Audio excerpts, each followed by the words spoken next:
Welcome to Tradition and Sanity. The Latin Novus Ordo is not the solution. Please stop saying this is just as good as the TLM you are taking away from us. In the wake of Traditionis Custodes, it seems that not a month passes without some presumably well-intentioned prelate or pastor suggesting that a satisfactory substitute for cancelled traditional Latin masses is doing the Novus Ordo in Latin. Most recently, we saw this proclaimed in a humiliating homily from the pulpit of a basilica in Chattanooga.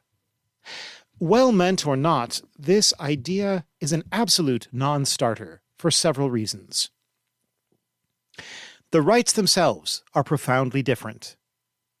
First, the missals have surprisingly little overlap. All one has to do is compare them side by side to see that both the order of Mass and the propers of the Mass are largely divergent.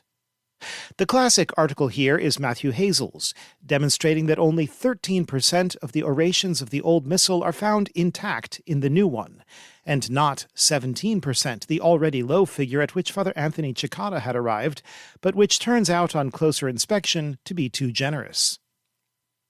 As I demonstrate in my book, The Once and Future Roman Rite, we are dealing here not with two versions of the Roman Rite, but with two rites. The Roman Rite and whatever one must call the other, let us say, the modern Rite of Paul VI. If someone happens to enjoy the modern Rite in Latin, by all means let him have it. But that's not an adequate substitute for the TLM, and no one who is even a little bit familiar with the TLM would be able to perceive it to be such. An acquaintance of mine explained to her 10-year-old son, an avid altar server, that the local bishop, when he announced the end of the TLM, offered to substitute for it a Novus Ordo in Latin ad orientem with chant. The boy replied, "Oh, so they're trying to pretend?" It's insulting to be offered something that kinda sorta looks like the TLM but isn't, as if experienced attendees are ignorant of the fact that the TLM and the Novus Ordo are two separate rites. Indeed, as if all we care about is eye candy.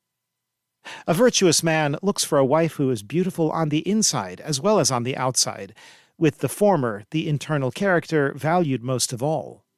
He's not interested only in the externals, and neither are traditional Catholics. Speaking and acting as if we were is a not-so-subtle disparagement. At the same time, we understand that the externals ought to match the internal reality. Martin Mosebach says there is no shame in being one of those naive folk who look at the surface, the external appearance of things, in order to judge their inner nature, their truth, or their spuriousness.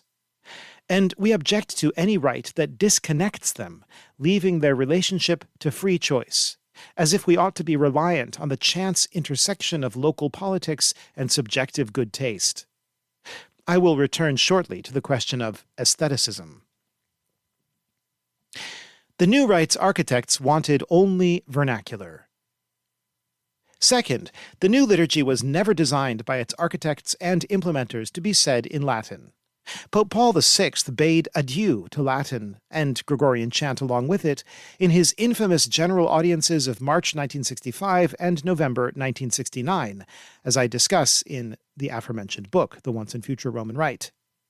On November 19, 1969, he declared, quote, "The introduction of the vernacular will certainly be a great sacrifice for those who know the beauty, the power, and the expressive sacrality of Latin.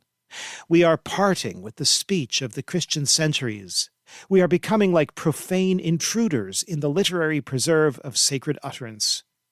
We will lose a great part of that stupendous and incomparable artistic and spiritual thing, the Gregorian chant. We have reason indeed for regret, reason almost for bewilderment. What can we put in the place of that language of the angels? We are giving up something of priceless worth.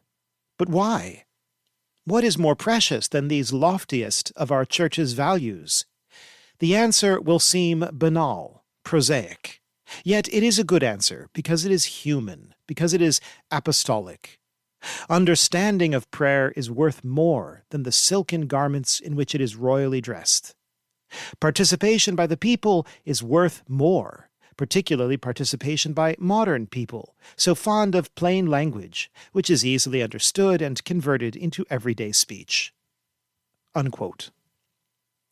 This is the same pope who noted only 5 years later, in a melancholy observation that called into question the most obvious characteristic of the new rite, its vernacular verbosity. Quote, "Modern man is sated by talk.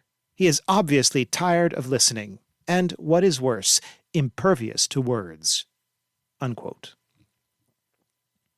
In the giant doorstopper of a book, Documents on the Liturgy 1963 to 1979, one can find hundreds of references to Mass in the vernacular and scarcely any reference to Mass in Latin. The Latin editio typica of Paul VI's Missale Romanum, sic, was understood by all, except perhaps Opus Dei clergy, as a launching point for the multitudinous vernacular versions. One can tell, because the new missal's very Latinity, as numerous Latinists have explained, is clunky and clumsy throughout. It's a committee product intended for practical extrapolations. The new rite is built for easy verbal comprehension. Third, and moving more deeply into the heart of the matter, the Novus Ordo is in fact built for a kind of immediate rational comprehension and active engagement that is foreign to traditional liturgy conducted in an archaic sacral language, where much that is said and done is not being said and done for or towards the congregation at all, and where being caught up in the larger liturgical action is the main point. The creation of a presence, or, in Newman's words, not the invocation merely, but the evocation of the eternal. No one has analyzed the stark differences between the rites as far as language goes better than Joseph Shaw. In a masterful 5-part series published from February 23rd to 27th, 2014 at his blog LMS Chairman, Shaw explains why the reform of the reform was dead in the water even before it started, and before it was euthanized for good effect by Pope Francis. Here I would like to take up a few of the major points he makes. In Part 1, The Death of the Reform, Shaw introduces his main argument. Quote, "While I am in favor of Latin, worship ad orientem, and pretty well everything the ROTR, that is, Reform of the Reform, promotes, it is clear to me that the difficulty of imposing them on the Novus Ordo is not just a matter of parochial habits. The problem with the texts and ceremonies in terms of bringing them closer to the traditional Mass is not just a matter of how many changes you would need to make. The problem is that the Novus Ordo has its own ethos, rationale, and spirituality. It encapsulates its own distinct understanding of what liturgical participation is. It is to promote this kind of participation that its various texts and ceremonies have been done as they are. If you put it in Latin, ad orientem, and especially if you start having things not currently allowed, like the silent canon, then you undermine the kind of participation for which the Novus Ordo was designed. This means that there is a danger in promoting something which amounts to a compromise between the two missals of falling between two stools." Unquote.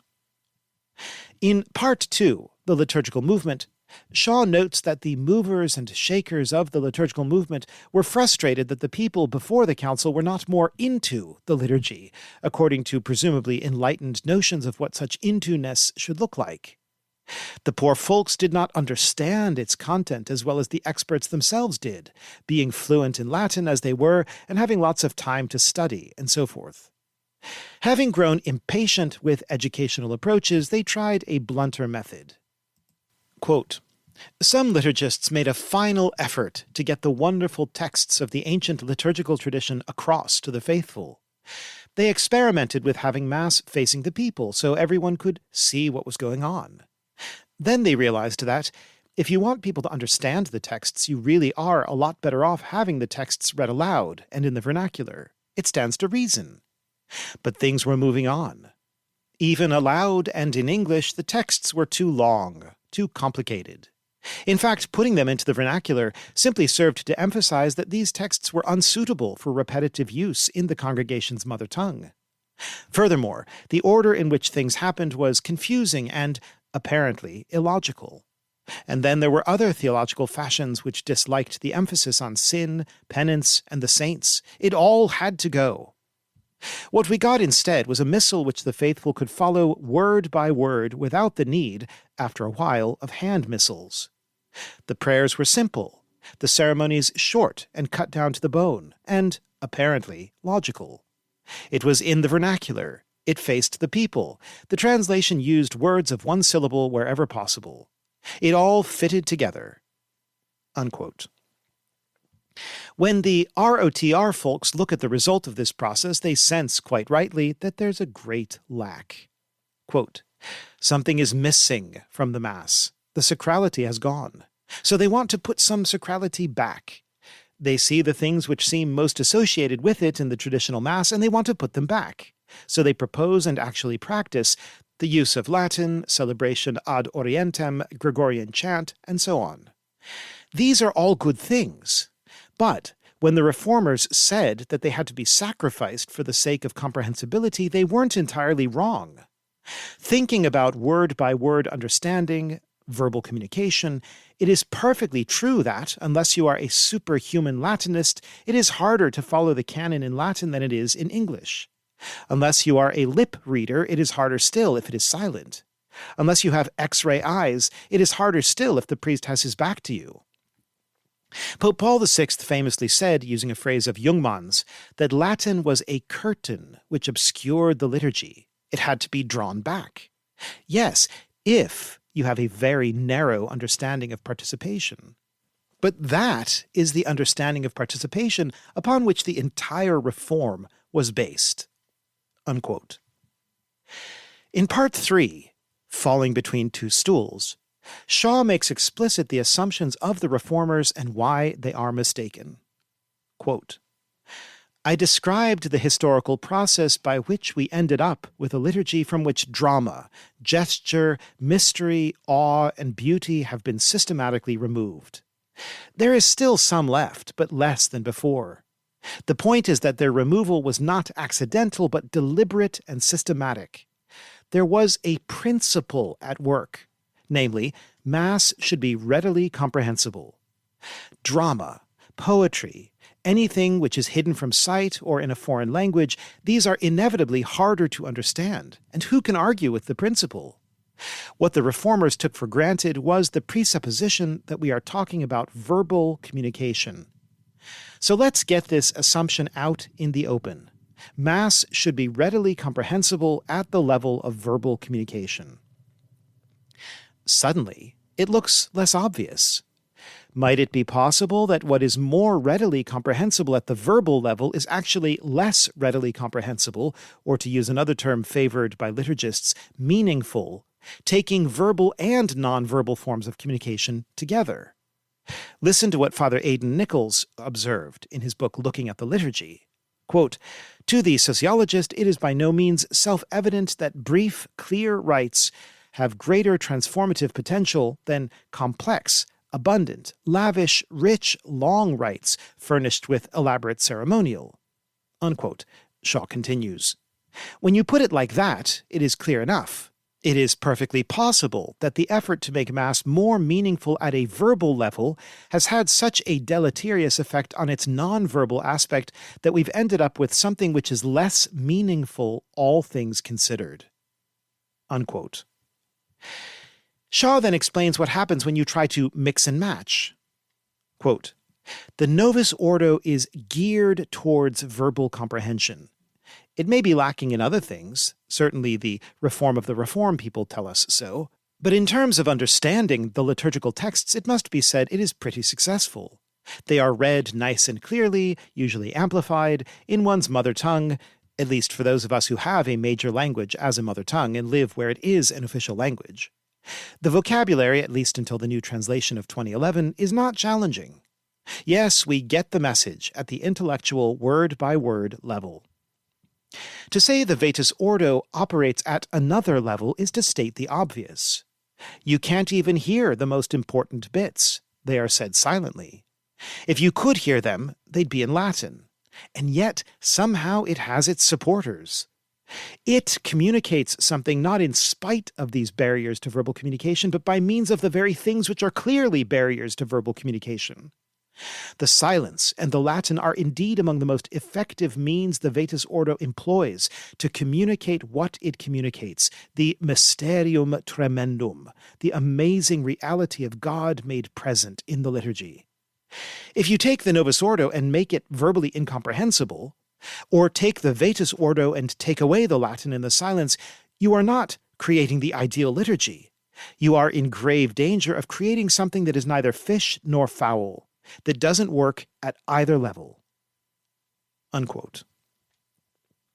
In Part 4, Novus Ordo in Latin, Shaw ties together his various points. Quote, "A compromise missal with the best of the ordinary form and of the extraordinary form could turn out to be something which doesn't allow the faithful to engage with it effectively in either the typical traditional fashion or the typical Novus Ordo fashion. The idea that you can make the traditional Latin Mass easier to participate in by making various changes, for instance, using the vernacular, having formerly silent prayers said aloud, having the priest face the people, is based on the idea that there is only one kind of meaningful participation, and that is an intellectual, verbal participation, a comprehension of the liturgy by a grasp of the liturgical texts word by word as they are said. But, as I argued, this is not so. I also warned that something similar can happen from the other direction. If you take the Novus Ordo and put it into Latin, for example, you instantly take away much of the intellectual verbal engagement for which the 1970 Missal was designed. Will you create a sense of the sacred to compensate? Perhaps. But the whole rite has been set up wrong from that point of view, and most Catholics in the pew will not find it at all obvious how to allow themselves to engage with it in the appropriate way, in the context of the mixed signals they are getting from the ceremonies and texts. If we are going to talk about the future of what there is some chance of really working with the bulk of ordinary Catholics, the reform of the Reform is based on a terrible mistake. The mistake is to assume that you can preserve what is attractive about one form while combining it with what is attractive about the other. You can't, because they are incompatible. In the extraordinary form, it is precisely those things which impede verbal communication which facilitate non-verbal communication: Latin, silence, worship ad orientem, and so on. An attempt to ramp up verbal communication in the extraordinary form will destroy what makes it attractive. Similarly, an attempt to bring in more sense of the sacred in the ordinary form will radically reduce its big selling point, the ease of verbal communication." Unquote. Shaw has astutely recognized that you can't have every possible good simultaneously, and that some goods exclude other goods. It is well to bear this in mind, for it also applies to defenders of the Eastern rites, who, in their laudable enthusiasm for their own traditions, often prove to be blind and deaf to the distinctive perfections of Western tradition. The reproach of aestheticism. Fourth and finally, devotees of the TLM are often reproached for having too aesthetic a view of the liturgy, and for thinking too much in terms of devotion and reverence, as if these attitudes could ever be a problem to worry about. But the truth is, the TLM is inherently aesthetic and devotional, and the Latin language is an important component in its genetic makeup. Victor Hugo has a marvelous observation. Form is the substance rising to the surface. That is what you see at the Latin Mass, the external form in all its complexity arising from the depths of its inherent theology. Those, on the other hand, who, knowing that the Novus Ordo was meant by Paul VI et alii to be in the vernacular, now seek for it to be in Latin, they are indeed guilty of a kind of aestheticism. For in this scenario, the Latin becomes a decoration and a mystification, like other smells and bells that give the illusion of continuity in our liturgical worship and smudge the profound differences in content between old and new. Andrew Chavone astutely observes that there is a ruthless logic built into the new rite that militates against traditional forms. Quote, "The ordinary form perpetually communicates the disunity of spiritual intent and external gesture.